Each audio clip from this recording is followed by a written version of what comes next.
11 जुलै 2006ला मुंबई हादरली होती, कारण मुंबईच्या वेस्टर्न लोकल लाईनवर 7 ठिकाणी 7 लोकलमध्ये 11 मिनिटांमध्ये बॉम्ब ब्लास्ट झाले आणि यामध्ये 200हून अधिक जणांचा मृत्यू झाला, तर काहीशे लोक जखमी झाले।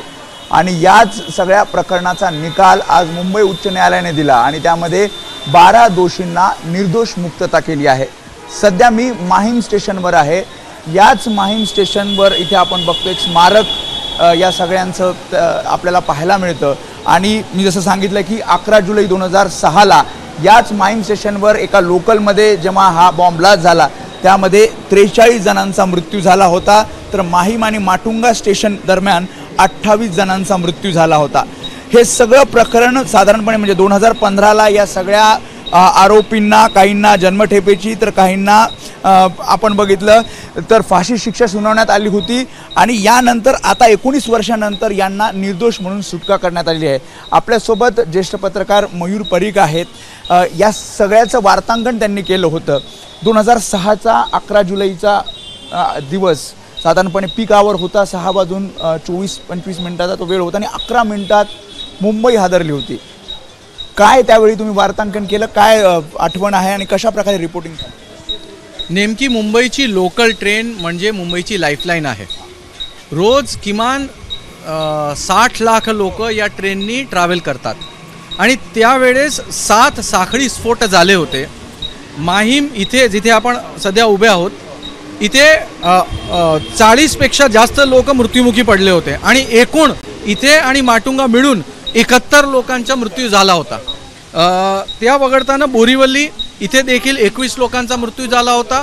मीरा रोड भायंदरच्या दरम्यान जो स्फोट झाला होता त्या स्फोटमध्ये 31 लोक मेले होते आणि 22 लोक जे आहे बांद्रा खारच्या दरम्यान जो स्फोट झाला होता तिथे ते मृत्यू पडले होते। नेमकी फक्त एक 10 मिनिटाचा आत 7 साखळी स्फोट झाले आणि मी बोरीवलीला होतो, मला बरोबर आठवत आहेत आणि एकदमच मी पोचलो आणि मी बघितलं तर पूर्णपणे जो ट्रेन होती त्याचा जो एक वरचा जो जिथे आपण कंपार्टमेंटचा वर जे आपण सामान ठेवतो तिथे त्यांनी प्रेशर कुकरच्या मध्ये स्फोटक आणि दुसरे जे काही लोखंडाची वस्तू असते सगळी काही ठेवली होती आणि मोठा ब्लास्ट झाला आणि लोकल ट्रेनमध्ये पुष्कळ गर्दी असते, चिक्कार गर्दी असते संध्याकाळी आणि सगळेच फर्स्ट क्लासचे डिब्बे होते।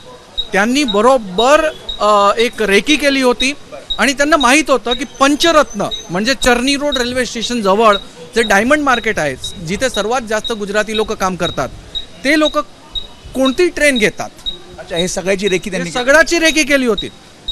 जवेरी बाजार इथे बरेचसे गुजराती आणि मारवाडी लोक काम करतात, ते कोणती ट्रेन घेतात कारण सगळ्यांचं टाइम लगभग फिक्स असतं। काहीशे जण त्यामध्ये जखमी झाले होते। अजूनही त्या सगळ्याची ते आठवण काढतात। मोठा ब्लास्ट म्हणजे जसं तुम्ही सांगताय आकडेवारी सांगताय की 200पेक्षा अधिक लोक जखमी झाले होते। त्यानंतर 2015ला सत्र न्यायालयाने निकाल दिला, त्यामध्ये 12 जण त्यामध्ये दोषी होते, काहींना जन्मठेपेची शिक्षा तर काहींना फाशी शिक्षा। आज जेव्हा कोर्ट असा निकाल देतं सगळ्यांना अचंबित करणार आहे। अरे हा निकाल तर साखळी स्फोट सारखाच स्फोटक निकाल आहे आमच्यासाठी, कारण रिपोर्टिंग करत असताना 200पेक्षा जास्त लोक मेले आणि 850पेक्षा जास्त लोक हॉस्पिटलमध्ये म्हणजे इंजर्ड होते आणि खचोखच म्हणजे जेवढी सरकारी हॉस्पिटल होती तर पूर्णपणे भरली होती आणि आयुष्यात पहिल्यांदा ही जी लाईफलाईन आहे ती लाईफलाईन थांबली होती आणि सकाळी पुन्हा ती एकदा सुरू झाली आणि मुंबई अक्षरशः एकदम हॉल्टवर राहिला, एकदम बंद झाला। आता एवढ्या वर्षांनी म्हणजे 19 वर्षांनंतरच ज्या प्रकारे निकाल येत आहेत तोच एक धक्कादायक आहे।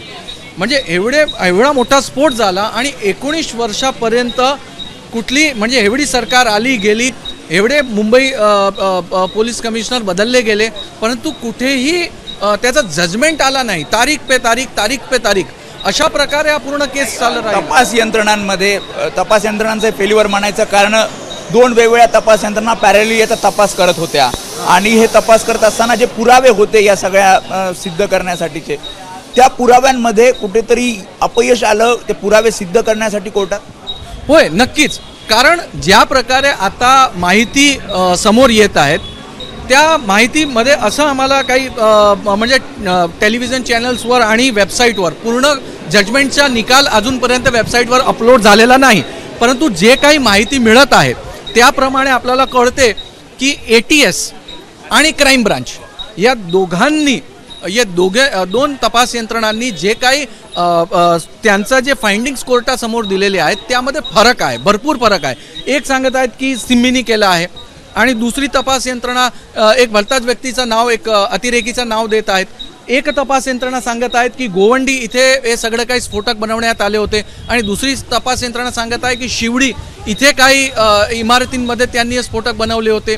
अच्छा, स्फोटक कोणते वापरले गेले त्या संदर्भात म्हणजे कन्फ्युजन क्रिएट झालं. हा जो पूर्ण विषय आहे ना, तो सुरुवाती म्हणजे ब्लास्ट झाला त्याचा नंतर जे इमिजिएट फॉरेन्सिक डिपार्टमेंटचा जो रिपोर्ट असतो त्यामध्ये जर आपण कुठलीही चूक केली किंवा त्याचा नंतर आपण जे फॉलोअप इन्व्हेस्टिगेशन करतात त्यामध्ये जर वेगवेगळ्या दिशाने त्रुटी राहिल्या होत्या आणि डिफरन्सेस कारण डिफेन्स युक्तिवाद कुठल्या विषयावर करतो, कारण लोकांची तर अरेस्ट झालेलीच आहे. शेवटचा प्रश्न, सर्वोच्च न्यायालयात राज्य सरकार जाणार आहे, वाटतं की तिथे तरी या सगळ्यांना दोषी ठरवलं जाईल?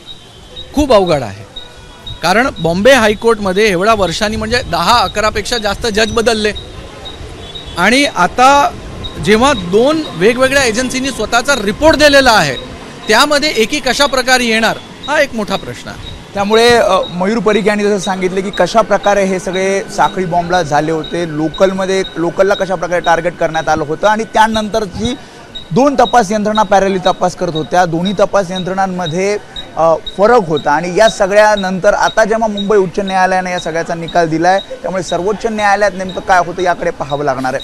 कॅमेरामॅन विनय राजभर समेत वेदांतने, ABP माझा, मुंबई. ABP माझा, उघडा डोळे बघा नीट.